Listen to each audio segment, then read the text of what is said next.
Hey, welcome to NASA Launchpad. I'm your host, Tom Shortridge. So, can you believe it's really been 40 years since the first human walked on the moon? That's right, July 20th, 10:56 p.m. Eastern Daylight Time, 1969. Neil Armstrong stepped off the ladder of the lunar module and said those famous words, "It's one small step for man, one giant leap for mankind." I know what you're thinking. That was 40 years ago. You probably weren't even born yet. I wasn't even born yet. We haven't known life when there weren't people going into space. I mean, think about it. We've always had cell phones around. We've always had digital music, CDs, MP3 players. We've always had personal computers. We've always had the internet where we can go learn everything about anything. And you know what? I think the majority of us take it for granted. We've got all this stuff right at our fingertips, but we never really think about how it all came to be. How many people spent how many hours thinking it up, designing it, building it, testing it. So let's not take it for granted anymore. And let's start by talking about Apollo. In 1961, when President John F. Kennedy announced his support of the Apollo program, only one American had even flown in space, and we hadn't even sent someone into orbit yet. So imagine your teacher just assigned you a huge project, one that no one's ever done before. So you can't ask someone for help or go on the internet and look it up.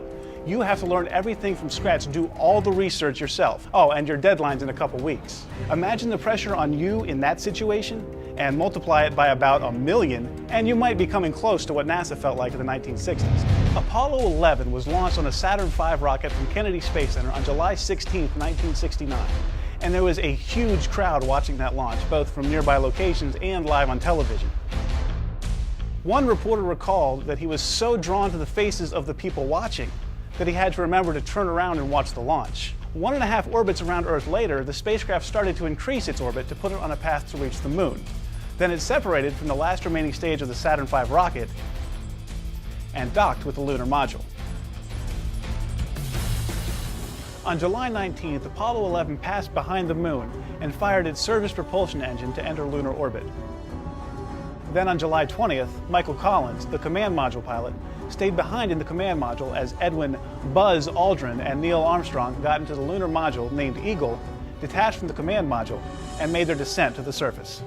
After landing on the surface and feeling very comfortable in the lunar gravity, the excited pair decided to go ahead with the surface work immediately. They activated the camera in the modular equipment stowage assembly and began broadcasting video back to Earth. And then history was made as the first humans walked on the moon. How big a deal was that first moonwalk? Well, let's put it like this. The 2009 Super Bowl had a television viewing audience of about 100 million people. And that's a lot of people, right? But get this. In 1969, the global population was around 3.5 billion people, just about half of the global population today. And it's estimated that about 20% of the world watched a live transmission of the first moonwalk.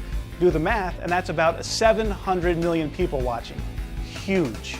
And to put that into better perspective, that's 20 times more viewers than the most watched episodes of American Idol. So, what will it take to get that many people interested in one thing again?